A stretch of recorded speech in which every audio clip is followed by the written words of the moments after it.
Kaputt. Kaputt. Oh, no, it's not true. It's a lovely sound when... Oh yeah, when you... Is it true? I've never heard an American say it. Do you really say it? Like, oh, that's... Hello. Yeah. Yeah. We do have, hamburger. Because when you speak Swiss English, German English, so we use, I think, a lot of words that are common in our society today from America. That's true. In the US too, doppelganger and... Oh, yeah, true. Gesundheit. Oh, right, yeah. One word that is common in both languages is kindergarten. How do you pronounce it? What's the difference between it? So in the US we say kindergarten. And in Germany we say Ruhestörung. Oh. No, it's not true. In Germany we say Kindergarten. Oh, okay. You're trying to trick me? All right. Similar, but a little different. Kindergarten is when kids go to school, but quite a young age. So this is before first grade. It's the same. I think everywhere in the world, or almost everywhere in the world, you use this term. I guess it originally came from German, maybe. You say like garden, but you write it with T, but you still say D. Yeah. I think it's just like the American accent. Actually, I didn't know that. But if I looked at it, it looks like a German word. But I think maybe a lot of Americans don't know that it's from Germany. So the next word is Gesundheit. Gesundheit. Oh, thank you very much. Gesundheit. Thank you. How do you use it and how do you pronounce it in your languages? I think Gesundheit. I don't say it often, but I think that's how we would say it. When do you use it? Sneezing. Same, like when someone sneezes, you wish them like blessing Yeah. or healthiness, because Gesundheit means healthiness. In German we use it for bless you. Gesundheit, Gesundheit. What's this? Beer. Oh. Gesundheit. We use it Oh, really? for cheering. Really? Yeah, like cheers. Cheers. We say Gesundheit. I've heard many American friends use it. A pretty impeccable pronunciation, if I may say. So the next word is kaputt. Have you used it in English, and how do you pronounce it? In the US, kaputt, like... Kaputt, kaputt. It's a fun word to say, actually. What does it mean in English? Broken. Same in German. Something is broken. Kaputt. Kaputt. It's done. It's done. It's fun to say, I think. Yeah, I've definitely heard it in the US. It makes sense in a situation. It's easier to just say one word. It's done. It's over with. Kaputt. I'm really surprised at this. I never heard it in America. So for me, it's like, you know this? Yeah. You use this? And I think maybe not every American would know it's German.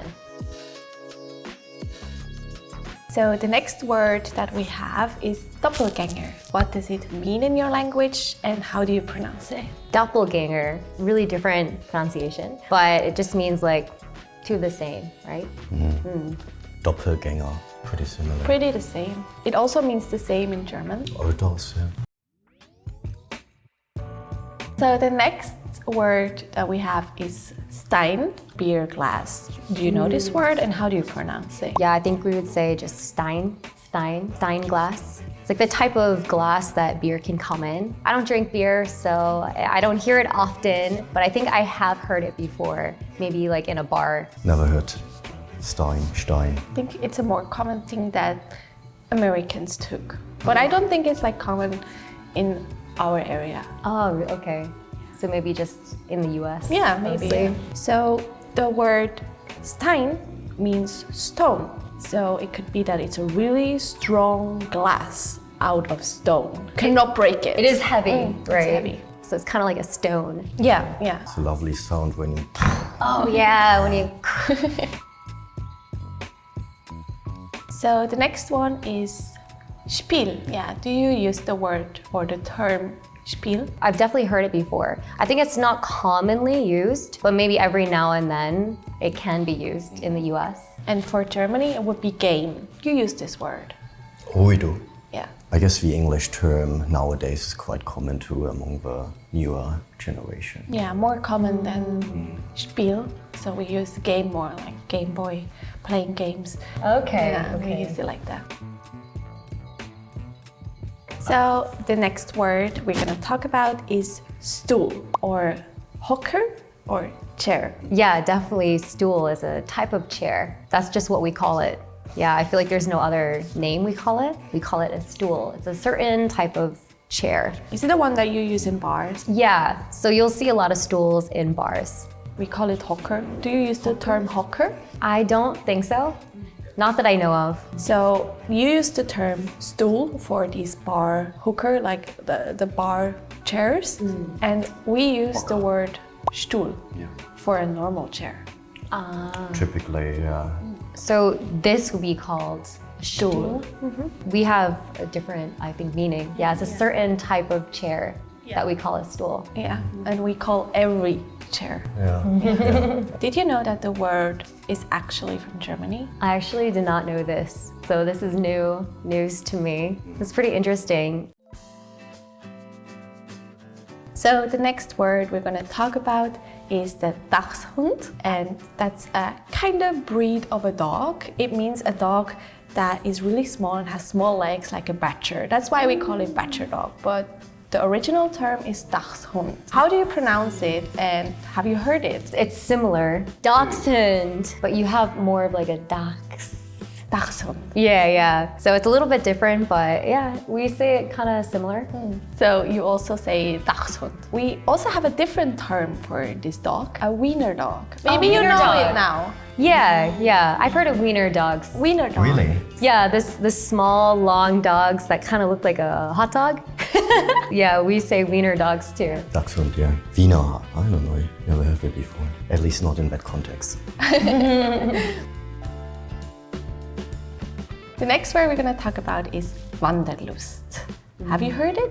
And how do you pronounce it? Instead of saying we say the wanderlust. What does it mean in English? The pleasure of hiking. Yeah, it's like happiness in kind of wandering. Yeah, in nature, wandering, Nature. walking Strolling around. around. Yeah, so we have the same term. It's come from the term wander. It means walking around, and lust is lust. So actually, the words are two different languages, but they have the same meaning and the same writing. I could really imagine that this term was coined during the Romanticist era. 19th century, probably, if I'm not mistaken. Yeah. That makes sense.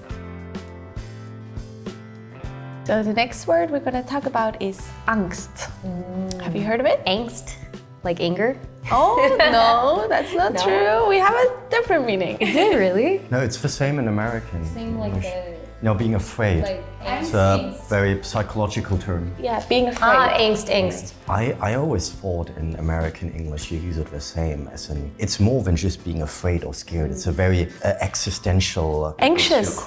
Being anxious. Anxious, unhappy, Yeah. worried. But in German, it's like really strong. It's like anxiety. It's like when you're in a ghost house and you can't breathe and you're like, I have so much angst. Yeah, it's used in the US too, but not too common. Natural conversation, maybe we would say, oh, I'm really anxious, Yeah. or I'm worried. So the next word is kitsch. So what is this? Kitsch. If I'm not mistaken, people who have a lot of stuff, but stuff that other people might consider unnecessary, decorative, ugly. Weird dolls or just things that are not necessary. Yeah, Those are kitsch. Is it true? I've never heard an American say it. Do you really say it? How do you say it? like kitsch. Same meaning. So the next word we have is Schadenfreude. Do you know this word? I don't. You don't? You never heard of it? German people are full of it. It means you're happy when someone else is in pain or when someone else is doing bad in something. Like you're happy for their mistakes. Not necessarily in pain, but like when somebody else just messes up, Like nothing too bad, something more like superficial, and you're like, Oh, got it. So maybe if you didn't like that person, and then it's kind of like karma. They messed up in something, and then you're like, well, No, actually, it's not like karma, because karma is when someone is getting something bad. back. But Schadenfreude is pure evil. For example, I don't like you, and now you're falling off the stairs. I'm gonna laugh. Like, that's. I don't think we usually use it in these extreme cases. Like very small, superficial misfortunes. When you trip but you don't fall, you know, like nothing too bad. Okay. Or like we're in class together, we're writing tests. I don't really like you, and you do like a bad grade, and I'm like, I did a good grade. I'm like, got it. Of course, a German had to come up with it, you know. It is kind of nice having these words that mean something like that, because I feel like you would have to make a whole sentence to explain it in English. Yeah. But I think this term is used in some places in the USA, but I don't. I think more in like the German-influenced areas in the USA. Probably. I didn't really hear this growing up, but I'm sure maybe other states or other areas, maybe they use this. Yeah, Midwest. Maybe. So the next word we're gonna use is Fußball. Fußball. Yeah, Fußball table. Wow. It's been a while since I used that. Yeah, and for us, it's like the big soccer. Let's go play tonight. Yeah, okay.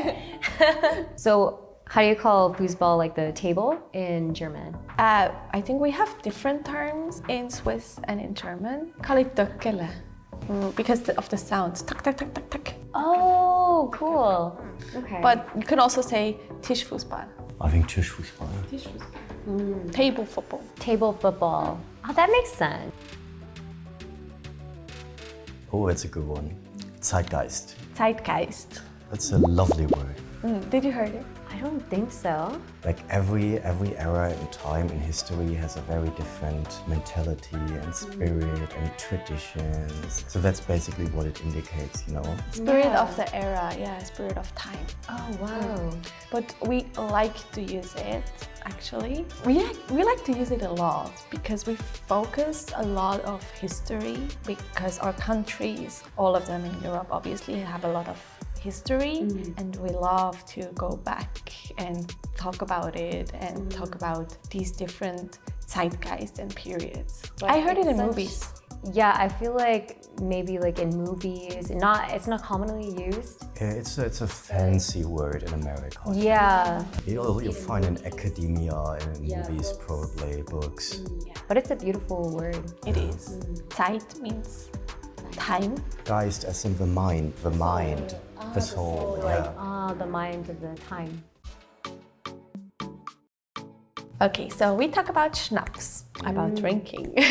Yeah. So schnapps, what does it mean in your language? It's like a type of alcohol, usually like fruit-based, like fruit brandy. Schnapps, we have the same thing in German. We do. We use it. So it's a type of alcohol? Yes, same like fruit-based that we mostly use after having a dinner to digest.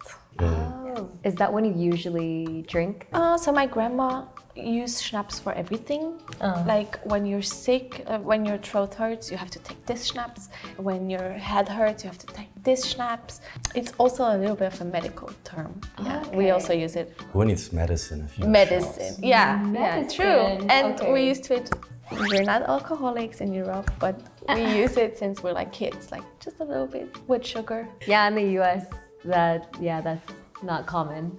Yeah, so it's interesting to use it as medicine. I haven't heard of that before. Yeah. Wunderkind, a miracle child. Do you use the term Wunderkind or miracle child? I think miracle child is just the translation they're using. I've never heard that term before. You always say Wunderkind. Wunderkind. Yeah, I think I've heard of it. Or you call it gifted. Gifted, maybe. Gifted is a bit more common. I think it's again a term that is used in movies to explain something in a higher language. Yeah, I think so. To make it more poetic. Right. It's definitely kind of poetic sounding. Yeah, it is. The next word is poltergeist. It's also a movie about this, like famous movie, Poltergeist. Now we're actually using geist not in the meaning as of a spirit, but as a ghost. It's a ghost that haunts you, that is making noises. Poltern is a noise. Yeah. Oh, polter means like rumble. Oh. Thank you for the explanation. That's a good movie name though. Schmutz. Schmutz. Oh, schmutz, I know. It's like dirt and icky. Oh yeah, true. Schmutz. I think it's used quite commonly in the US. Dirt or dust or something. Sounds like a last name. Actually, it does. Yeah. Schmutz. Christina Schmutz. I would hope that's not someone's last name. Okay. Schmutz. Did you know that it's German? Well, the thing is, I didn't know, but now that I hear the word, it's very clearly German. It makes sense. Yeah, so it makes sense. I knew about it before, yet it's still fascinating to see how much languages travel around and mix and intertwine. Fascinating to think about. So, how was it for you guys? There are actually words that are used in German and in English. It's pretty interesting. Like, there are some words that I didn't know came from the German language, like stool, I guess. So that was pretty new to me. Actually, everyone in the world can understand each other. If we mix it more and more and more and more. He's not okay with that. Slowly, yeah, Slowly I think mixing languages. languages are getting a bit more mixed. Cultures, languages are something beautiful. We should preserve it. But we can also all speak English, that's fine. Other languages are nice, you know, in the country. It was interesting to see how Americans use German words in day-to-day life. So today we talked about some German words that we use in English. If you liked the video, please like, comment, and subscribe our channel. And I hope we see you next time. Bye.